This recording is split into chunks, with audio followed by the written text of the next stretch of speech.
Hi everyone, my name is Leslie and I'm the IESA Softball Administrator, and I wanted to take an opportunity today to go over some of the changes from last year to this year and just point your attention to some things that you should be aware of as you get ready to start your season on Monday, July 29th. Just this week, we sent out the activity mailing to all of our participating schools. If you're in a co-op, it goes to the host school of the co-op, but included in that activity mailing are this booklet, which includes the terms and conditions, a written version of this video, which is what we call the activity update, as well as some additional information, uniform guidelines, coaching certification requirements, and our IESA Sportsmanship Recognition Program. So please take time to read through this booklet.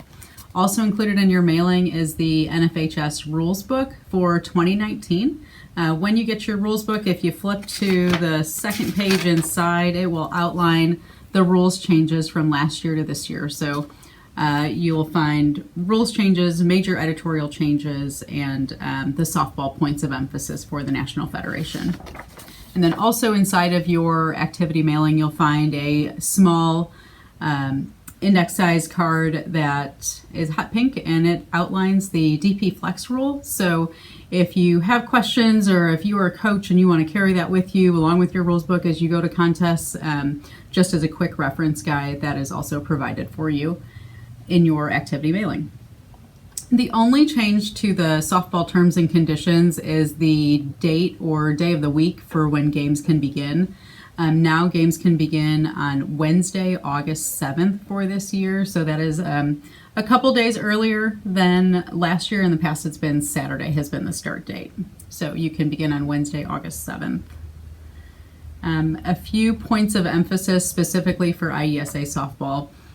Please make sure that as you enter your season contest schedule, that is also due on Wednesday, August 7th. As the season goes on and as those games are played, please log back in, update the results of those games. So if there is a discrepancy as far as score or who won the game, those can be addressed prior to the online roster and record deadline.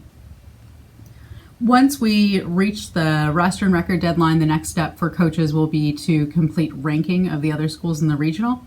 When you complete ranking, after brackets are posted online, the way in which you rank the other schools in your regional will be made public in the member center to the schools in the regional. So please be aware of that. We encourage you to rank with integrity and take into consideration head-to-head competition, the strength of a team's schedule, who they are playing their contests against. Are they primarily playing against 2A schools when they themselves are a 1A school? And then also records against common opponents.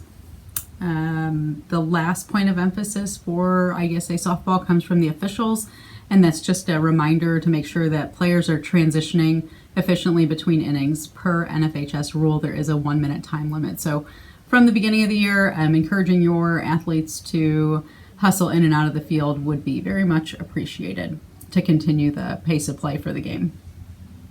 There are a couple of IESA handbook changes that do affect softball. First is regarding transfer students. We've made a change to our transfer rule that once the start date for the activity has passed, a student is not permitted to participate on your school's team. So please be aware of that. If you have specific questions regarding how that affects softball, feel free to give our office a call or send me an email, and we can make sure that that is addressed and taken care of for you.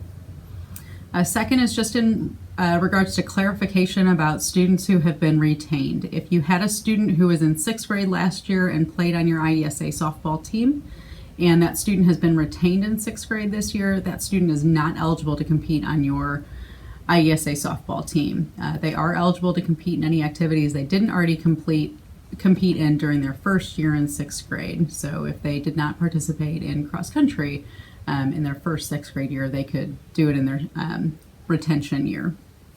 And then finally, if there is a student's name who has been omitted from the online roster due to an administrative or clerical error, the school administration may petition the executive director to modify their online entries. So if there is a question about that, please feel free to reach out to our office.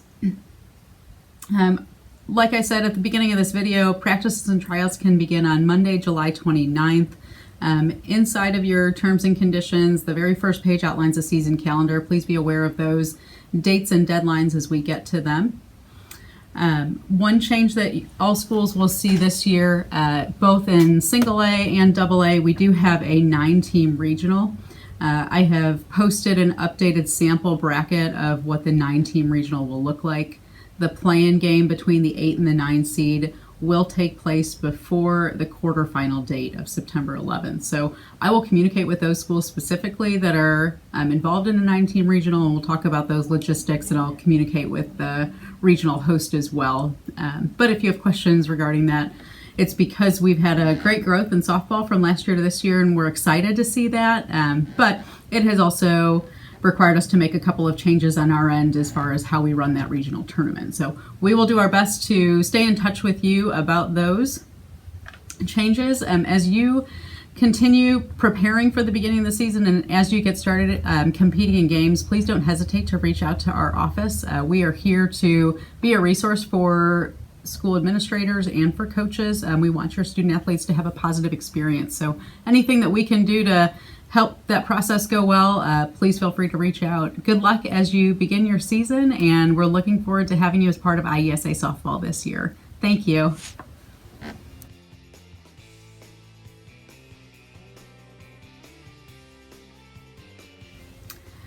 The IESA had made a change probably 6 or 7 years ago regarding whether or not students can compete on the non-school team and the school team at the same time. And the short answer is that's up to you as the individual school to decide now. So as the school administration, you'll have to determine what your stance is. Are you going to allow it or not? And make sure that's communicated to coaches, to student athletes, and to parents so they are aware. Yes, we're going to allow it, or no, if you're competing on our school team, you can't compete on any other team.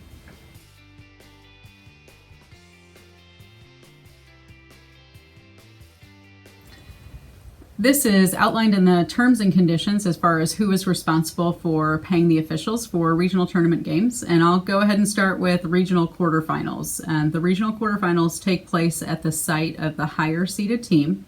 That higher seeded team is responsible for contracting the officials for that game. The payment for the officials is $55 per official. So each school that's competing in the quarterfinal game should bring a check for $55. The school that has hired the officials should communicate with the visiting school. Who does that check need to be written out to? Do you want them to write it out specifically to one official, or do you want them to write it out to you as the host school, and you'll go ahead and make sure that a check is cut for both of the officials that are working that evening? So that's regional quarterfinals. Who I have designated as the regional host is definitely going to be the host for regional semifinals and the regional championship game.